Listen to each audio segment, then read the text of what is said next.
ABS-CBN Mobile SIM, and yun yung exclusive na para sa'yo yung content yung project namin, pwede mo siyang ulit-ulitin. So it opens up a huge range of parang hindi ka na masyadong stuck doon sa traditional way.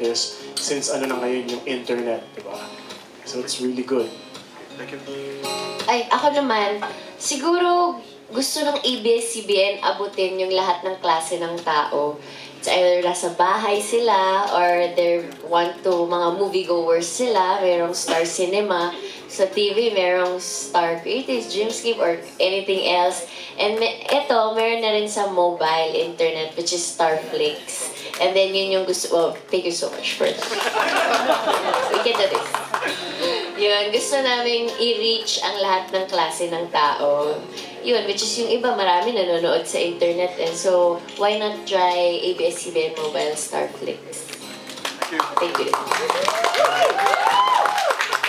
Ikaw, Matt, baka gusto mo dagdagan? Siguro sa akin yung pinaka-the best is yung quality sa movie house at yung sa cellphone mo. Walang pinagkaiba. Yes. So, doon pa lang, ang laking bagay na. Gusto rin po na... Kakaiba talaga ang ABS-CBN Mobile Starflix. Ayaw pa tayo na siya. May next project na daw. 10 pesos lang po, whole day na po yun. Pwede kinang ulit-ulitin.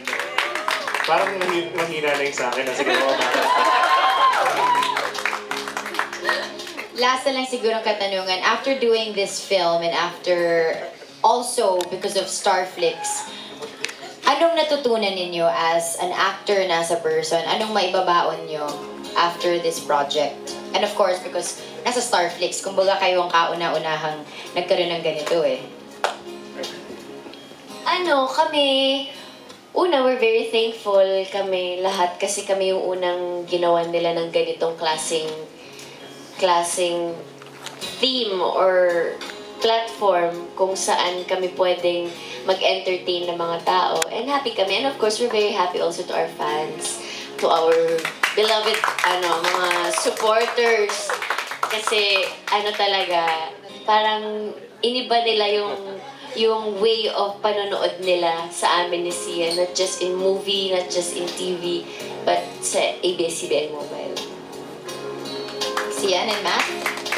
Siguro po, Sinabi na ni Kim lahat. Nakakita wala siguro yung off-cam, siguro yung pinakamaganda para sa akin. Kasi diba Kim na pag-usapan natin na mix yung crew choice galing ng TV tsaka movie. So, I think isa yun sa malaking factor kung bakit napakaganda nung movie. Kasi isipin mo dalawang galing sa TV yung iba, galing sa movie yung iba. So parang pag yung flavor nababago, tsaka kasi bago nababago yung itsura ng cinematography. Excited na kami at mamaya sana ay mag-download na kayo ng iWantTV10 para mapanood na ang Must Date the Playboy. Guys, once again, can we invite them to watch Must Date the Playboy dahil today ang premiere nito sa ABS-CBN Mobile. Ayan. Yes, inimbitahan ko po kayong lahat to please spread the word.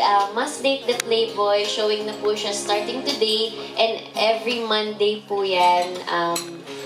And then, kailangan lang nilang mag-download ng iWantTV app sa Google Store. And first, syempre, kuha kayo ng ABS-CBN Mobile SIM. Yun ang step 1. Step 2 is download the iWantTV app sa Google Store. And third is... You register iWantTV10. Or i-update nyo yung iWantTV app. Hindi, mag-text ng iWantTV10 and send it to 2135. Yes, tama. At hanapin ang Must Date the Playboy para panood. Guys, thank you again. Thank you. May we request you to stand up para may photo op ang ating mga friends, ang ating mga kapamilya vloggers and friends. And makikita nila ang plate ng Sia. Makikita nila din si Sa. Kung ano pa talaga, bakit nga pa-play na. Nag-interview na kami yata tayo. Anong ginawa yung motivation dun sa shower scene na first episode pa lang? Hindi nga namin ang first episode. Hindi namin ang first episode. Lamig nun. Yeah, super lamig. Pero it's fun naman. Yung una na hindi na roll. Yung una hindi na roll. Thank you, Kim and Sia. We'll see you again later, guys. Thank you so much.